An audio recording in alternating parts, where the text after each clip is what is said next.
Listen to them. I guess they think that's supposed to scare me, revving the engine. Riding past my house, revving the engine. Well, anyway, let's get into the story. Now, this is a very interesting story. Let's begin. Tinder Killer says he didn't want to kill, but voices told him to do it. Interesting. The so-called Tinder Killer says that he didn't want to hurt anyone from his current residence in a Los Angeles jail. Daniel Drayton says that voices compare him to murder. He stands accused of killing Queens nurse Samantha Stewart, raping another in Los Angeles, and choking his ex-girlfriends. Police say that he has no history of mental illness, but Drayton told New York Daily News he was both schizophrenic and bipolar. From the New York Daily News, I really liked her. I didn't want to kill her, he told the news from behind a glass partition at the Twin Towers men's jail in Los Angeles. They told me she had to die. I'm a passenger in my own body, Drayton repeated over and over, referring to the voices that he claims drive his evil actions. It's mind control, he said, eyes blinking. They use direct energy weapons on me to control my mind. Drayton, 27, alleges he strangled Stewart and tried to resuscitate her. Eventually, her body went stiff, he explained. Drayton also told the Daily News that some crimes he can't remember because the Black Island blocks them out. When arrested, the Daily News report that Drayton thought the police were behind the voices.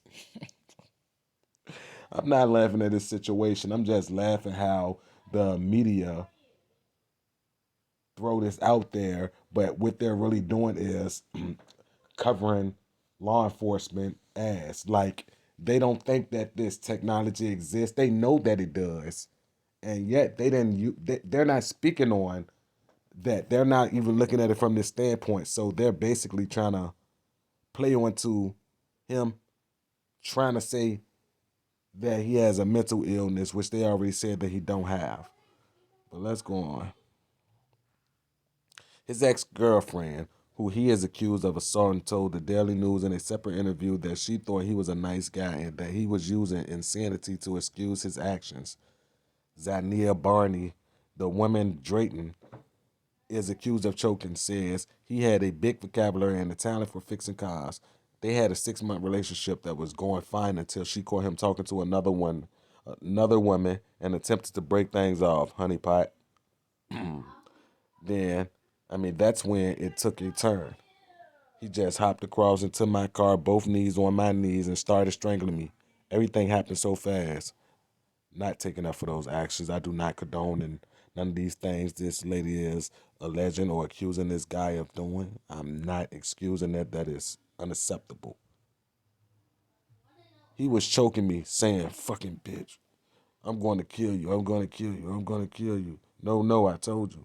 It's just me and you. Unbeknownst to her, Drayton had already served almost 5 years in connection for unlawful restraint, violating the restraining order, and strangulation. That he was released after assault Barney appears to be because someone dropped the ball on interstate release of information that would have shown he was on probation in the previous case. Drayton has confessed to 7 murders, but police said he may not have committed them. Barney has said she believes that Drayton is faking any mental illness and that he has bragged about using it as his defense in the past. That the only thing I'm going to elaborate on in this article right here is the accuracy of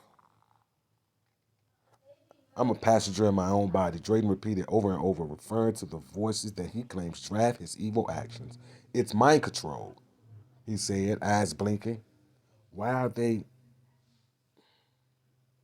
eyes blinking? Why did they throw that in there? They use direct energy weapons on me to control my mind. And he went on. The Daily News reports that Drayton thought the police were the people behind the voices. This article is self-explanatory. We all know what this guy was. We all know what this guy was. It's obvious.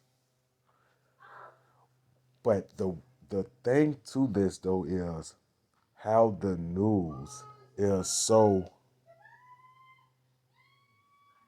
is really trying to downplay the situation at hand, which we all know that that's their job or whatever and whatnot, not to speak on the facts and things like that. So they're saying that he has no history of mental illness, but he's saying he heard voices.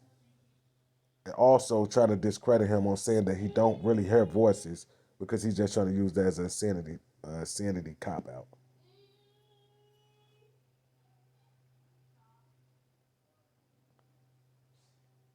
This is just weird. What do you guys think about this?